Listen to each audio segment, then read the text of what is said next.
Assalamualaikum warahmatullahi wabarakatuh. Tuan-tuan, saudara-saudara, ibu-ibu dan bapak-bapak yang sudi mendengarkan keterangan agama yang saya berikan di dalam kaset ini. Moga-moga Tuhan melimpahkan, mengurniakan rahmat dan nikmat-Nya kepada kita semuanya. Saya akan membicarakan suatu ayat yang bertemu di dalam surat Al-Baqarah. Bunyinya, Allahu waliyul ladzina amanu yukhrijuhum minadh dhulumati ilan nur wal ladzina kafaru awliya'uhumut taghut yukhrijunahum minan nuri ila dhulumat. Artinya, Allah adalah menjadi pemimpin bagi orang-orang yang beriman, orang yang mempunyai kepercayaan yang teguh. Dan Allah, apabila orang itu telah betul-betul menganggap Allah menjadi pemimpinnya, Allah pun menjamin mengeluarkannya daripada gelap gulita kepada terang benderang. Gelap gulita kebodohan kepada kecerdasan. Gelap gulita kehidupan tak tentu arah kepada tujuan yang sejati. Sebaliknya, orang yang kafir yang tidak percaya kepada Allah, maka sebaliknya yang terjadi, daripada terang benderang dia akan dipimpin oleh taghut, oleh kekuasaan-kekuasaan yang bukan bersandar kepada Allah. Dan yang demikianlah yang akan mengeluarkannya daripada terang benderang kembali ke dalam gelap gulita. Oleh sebab itu, rohani manusia itu adalah melalui di antara gelap dan terang kehidupan itu, di antara terang dan gelap kehidupan. Kalau sekiranya jasmani kita, kalau sekiranya badan kita yang lahir ini diberi cahaya oleh matahari yang terbit di waktu pagi, yang terbenam di waktu sore, rohani kita pun diberi juga terang oleh suatu yang lebih terang dari matahari, yaitu petunjuk dan hidayat Tuhan. Di dalam Al-Quran, Tuhan memberikan bujukan, memberikan jiwa besar kepada orang-orang yang beriman itu. Tuhan bersabda, La tahinu wa la tahzanu wa antumul a'launa in kuntum mu'minin. Engkau ini adalah orang yang tinggi kalau engkau tetap memegang kepercayaan kepada Allah Subhanahu wa ta'ala. Di dalam perjuangan hidup di dunia ini, perjuangan antara yang hak dengan yang batil, antara gelap dengan terang, antara keyakinan dan keraguan, manusia berjalan di sekitar itu. Di kiri dan di kanan kita berjumpalah gelap dan terang itu. Maka diberilah pedoman manusia tadi. Apa pedoman? Walaupun bagaimana hebatnya, geloranya, tofannya, alim bubunya, ombaknya dan gelombangnya kehidupan itu, manusia mesti teguh berpegang kepada iman. Sebab kehidupan di dunia itu menurut peraturannya ialah tidak ada yang tetap. Yang tetap itu ialah berubah. Berubah itulah ketetapan yang ada dalam dunia. Panas sangat terik, benar, nanti akan hujan. Hujan sangat lebat, benar, nanti akan panas. Di suatu tempat terjadi hujan yang lebat, berhari-hari timbul banjir. Ya, banjir itu tidak tiap hari, nanti dia kering lagi. Di laut pun demikian pula. Ada pasang naik, tergenang ke atas. Besok pagi air itu sudah kering lagi, surut pasang. Begitulah kehidupan di dunia itu. Itu harus kita yakini supaya kita jangan terombang-ambing dalam kehidupan itu. Kalau kita sudah mulai terombang-ambing, tahu-tahu walaupun bagaimana terangnya hari, gelap timbul dalam jiwa kita sendiri.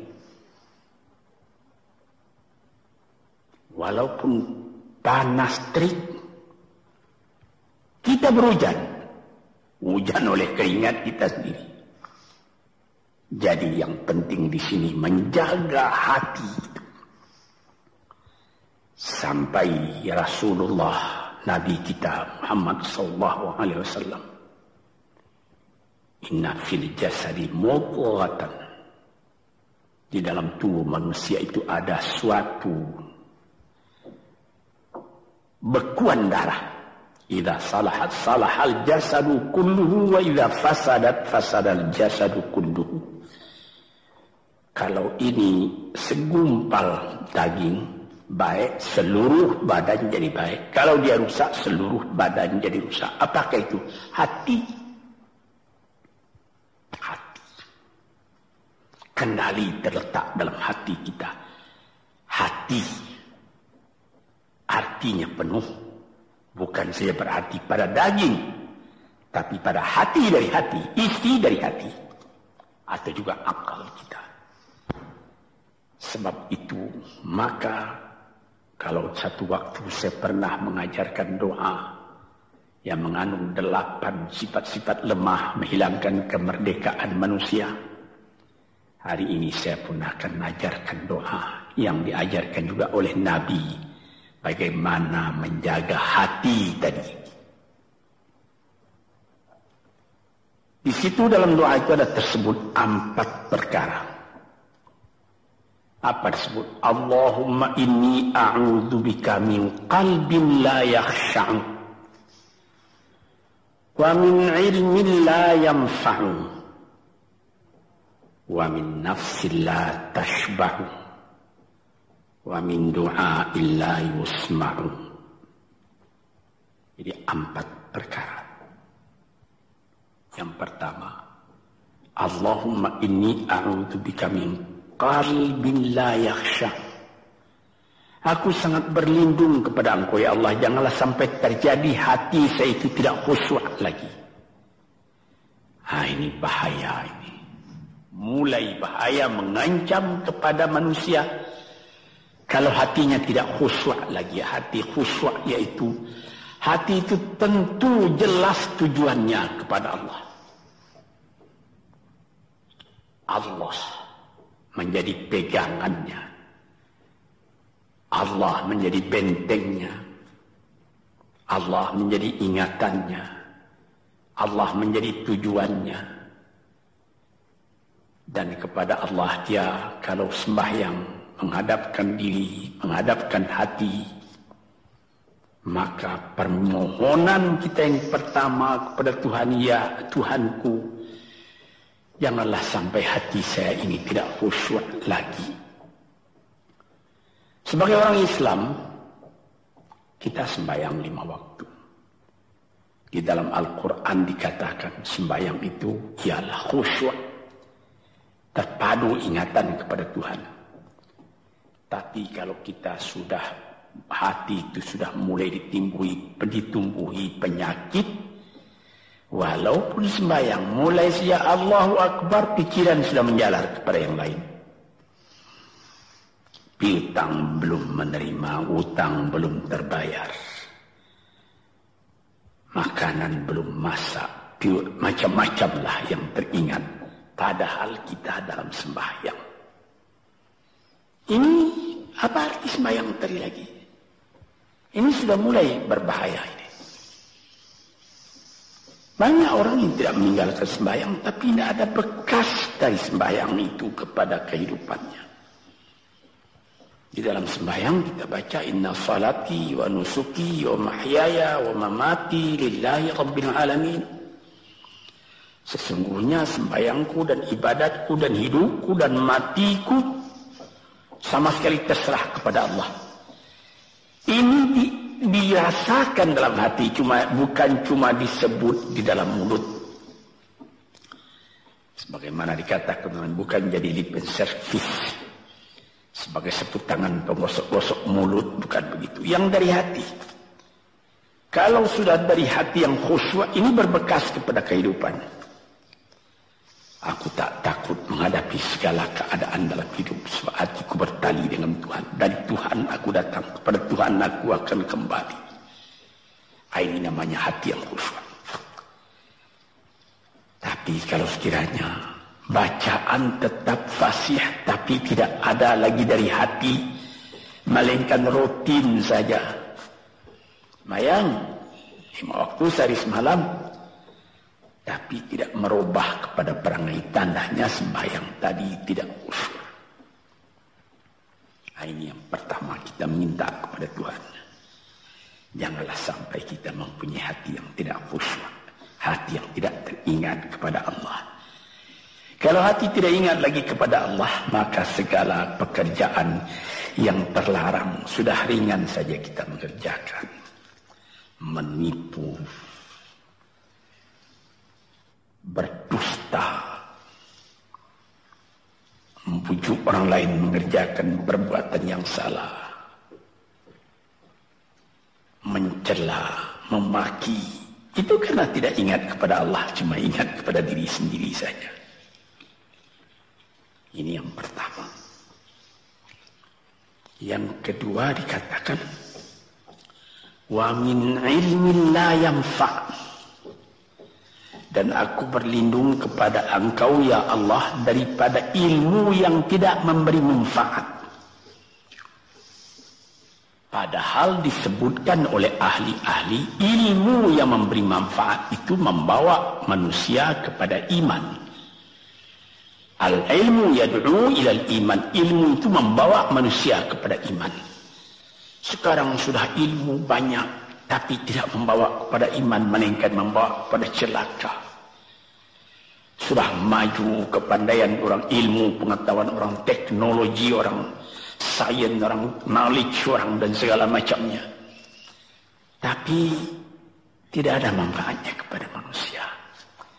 Cuma bahaya karena ilmu tadi yang datang kepada manusia.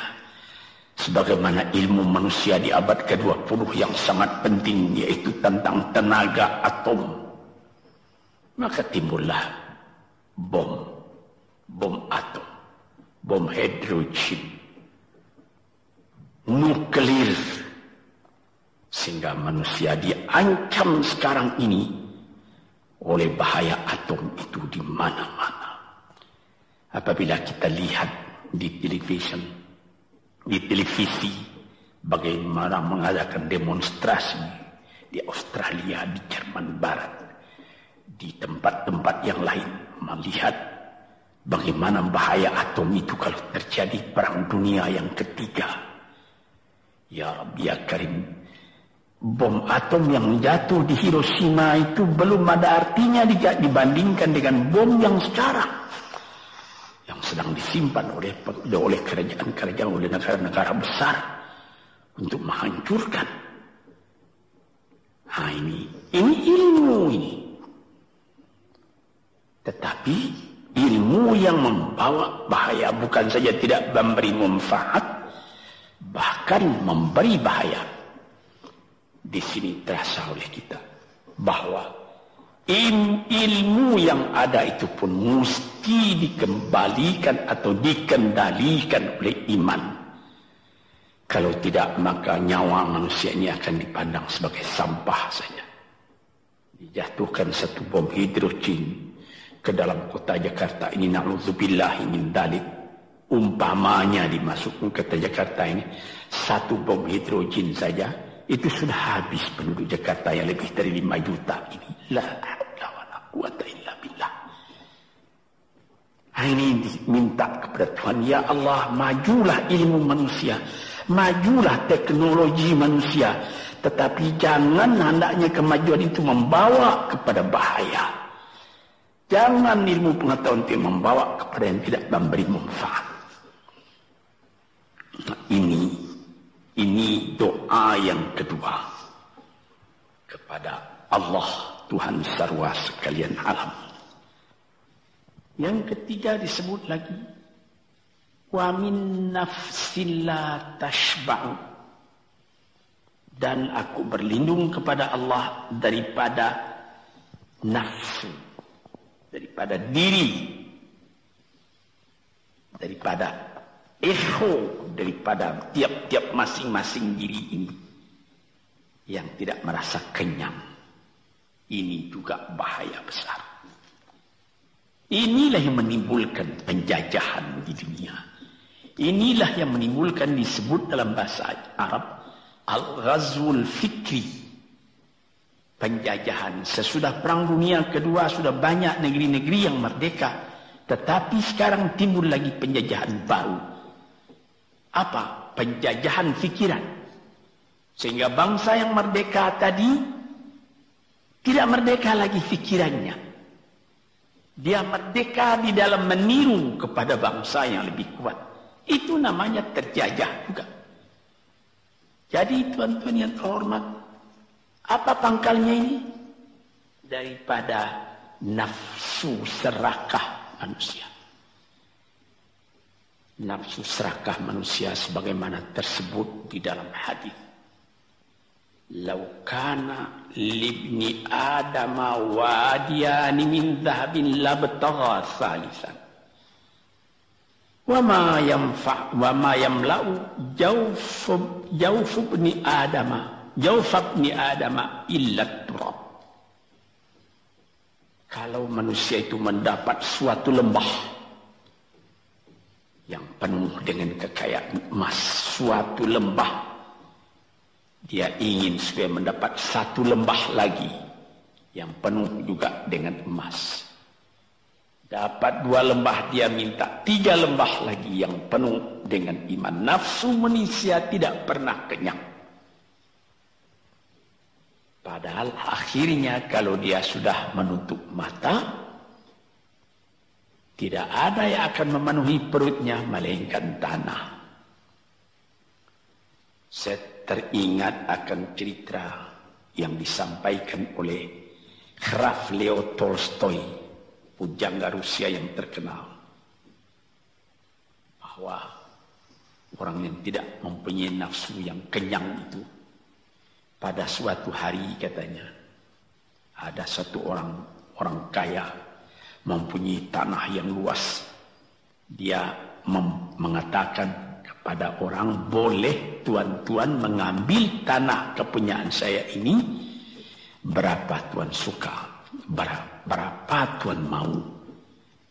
Syaratnya cuma begini, sepanjang yang tuan berjalan dari timur ke barat, lantas sebelum matahari terbenam, tuan sampai kembali ke tempat tuan melangkah pertama tadi. Berapa saja tuan suka, boleh ambil tanah ini.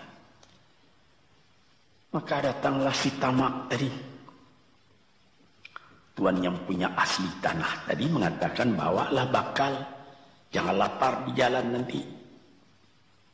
Baik, dibawanya nasi sebungkus, dia berjalan, jalan. Dari pukul 7 pagi. Kalau diambil kekuatan, hendaknya pukul 10 dia sudah makan.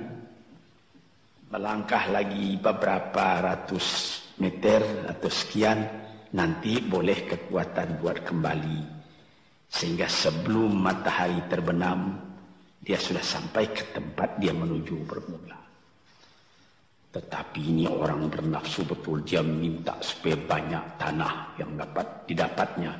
Dibawanya nasi sebungkus, tapi dia tidak jalan, di tengah jalan tak berhenti, kan nanti berapa meter itu nanti kalau saya berhenti, tanah yang kurang buat saya. Dia terus berjalan. Dia tidak ingat bahwa kekuatan masa pergi yang lebih cepat dengan kekuatan masa pulang yang lambat itu dia tidak taksir. Dia berjalan saja cepat-cepat. Sudah pukul 1 hari, sudah jauh perjalanan. Lantas nanti kembali. Kelemahan badan, kondisi dan suatu situasi tidak sama lagi. Tidak secepat dia pergi dahulu lagi dia pulang kembali.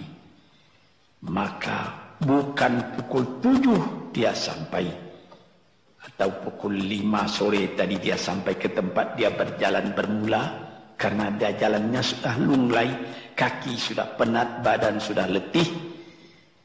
Kira-kira baru pukul 2 dia tidak dapat berjalan lagi karena sudah lapar.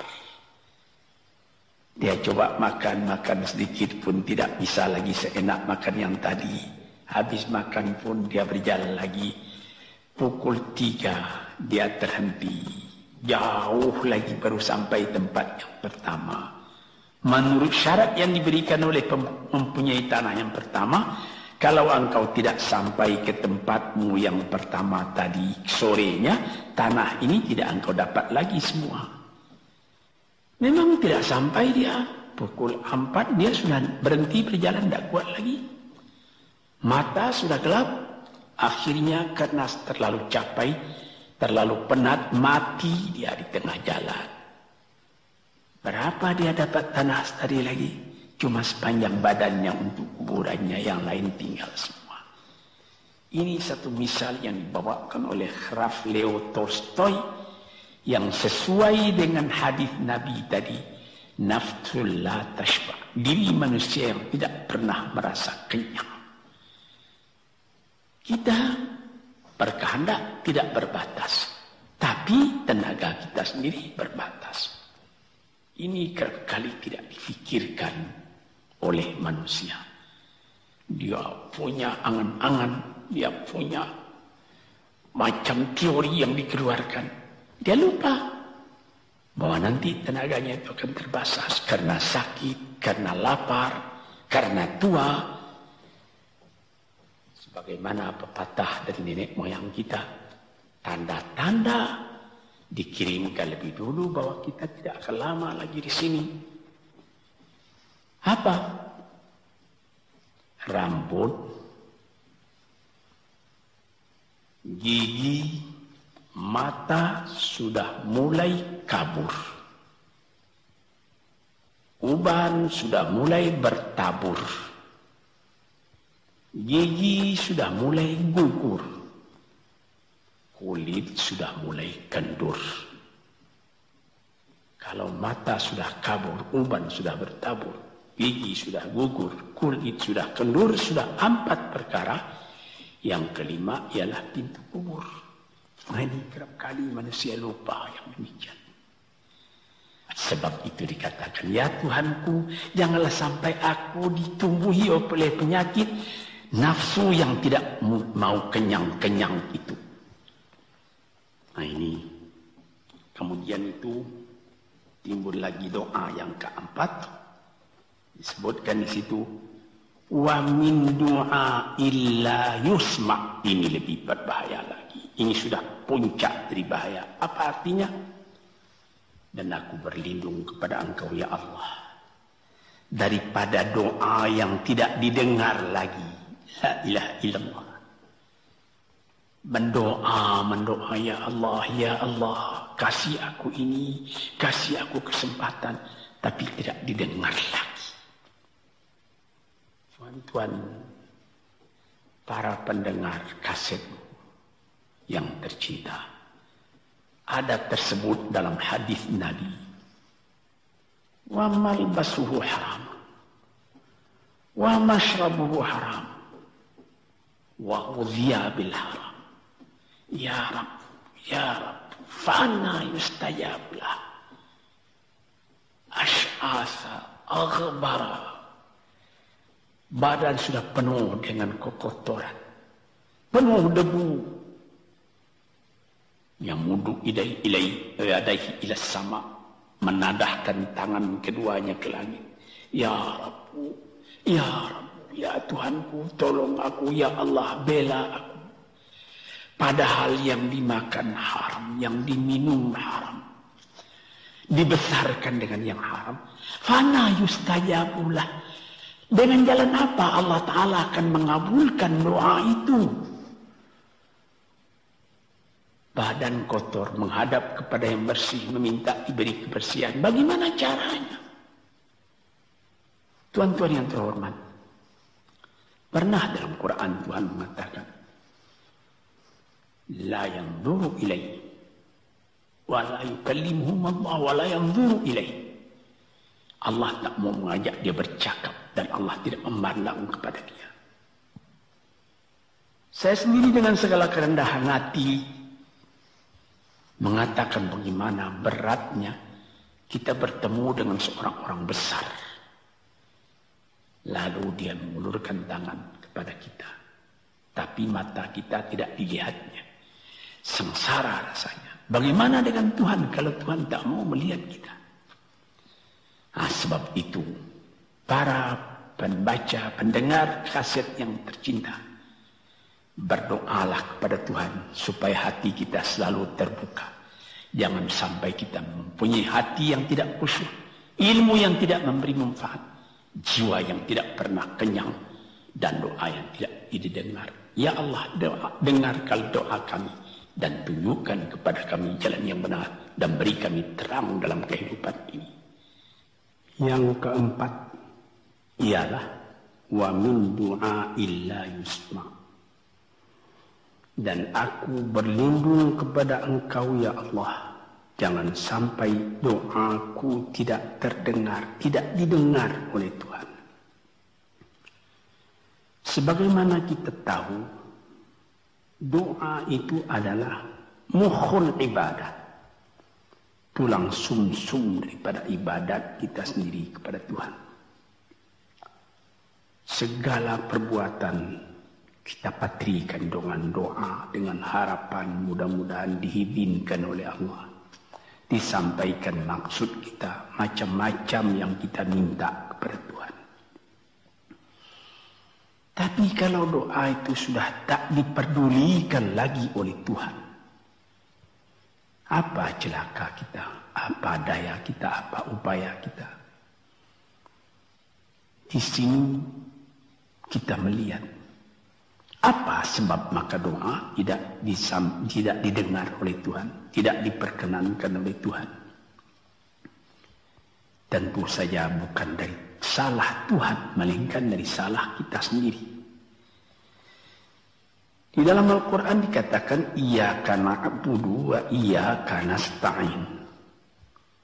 Al-Fatihah tersebut, kepada Engkaulah kami menyembah, ya Allah, dan kepada Engkau kami minta tolong.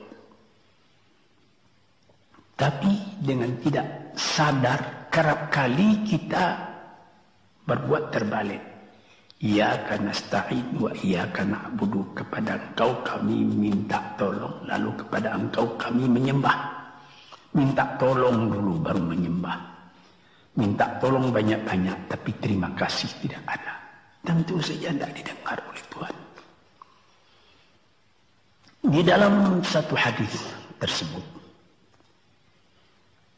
Asy'atha al-Ghabbara yamuddu yadayhi ila as-sama'i ya Rabbu ya Rabb, wa mat'amuhu haram, wa mashrabuhu haram, wa malbasuhu haram, wa ghudhiya bil haram, fa anna yustajabu. Badan sudah kotor, sudah berkerunyut, kesusahan, kegelisahan kehidupan terbayang kepada tubuh sendiri. Lalu menadahkan tangan ke langit, meminta kepada Allah, ya Tuhanku, ya Tuhanku. Bagaimana Tuhan bisa mengabulkan? Dengan pikiran yang kotor engkau menghadap kepada Tuhan. Kalau tidak terkabul, jangan Tuhan yang disalahi. Hatimu sendirilah salah. Apa yang kau perbuat dalam kehidupan ini? Di mana terdesak engkau ingat kepada Tuhan. Di zaman kesenangan engkau lupakan Tuhan. Di dalam mendapat percobaan engkau merengek mengadu kepada Tuhan. Jiwa yang seperti ini janganlah sampai timbul pada diri kita sendiri. Saya sudah mengalami apabila saya berhadapan-hadapan dengan orang besar. Saya ingin dia menghadapkan matanya kepada saya. Apa kabar saudara? Kabar baik. Dia lihat mata saya lihat mata dia. Tapi kalau ketika dia bersalam dengan saya, dia melihat kepada orang lain, bukan main sakit hati saya.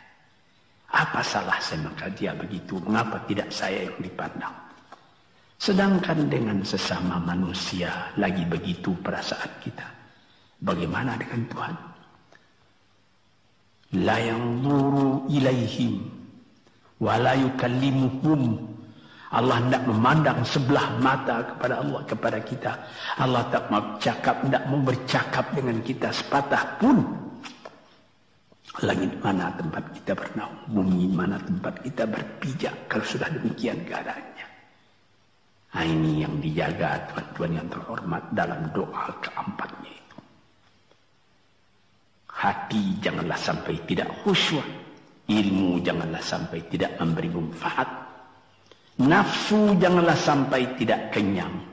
Dan doa janganlah sampai tidak didengar. Saudara-saudara, moga-moga Allah memberikan kepada kita hati yang terang. Sebagaimana ayat yang mula-mula saya sebut tadi. Allahu waliyul ladzina amanu yukhrijuhum minadh-dhulumati ilan nur. Allah lah jadi pemimpin bagi orang yang beriman. Sehingga dari gelap gulita dibawa dia oleh Tuhan kepada terang benderang. Walladzina kafaru, tetapi orang-orang yang sudah tidak ada kepercayaannya kepada Tuhan. Auliya'uhumut taghut, yang menjadi pemimpinnya bukan Tuhan tapi setan. Dia akan membawa orang itu daripada terang benderang ke dalam gelap gulita. Kita jadi meraba-raba dalam gelap kehidupan. Dalam meraba-raba itu masih ragu entah kemana akan pergi.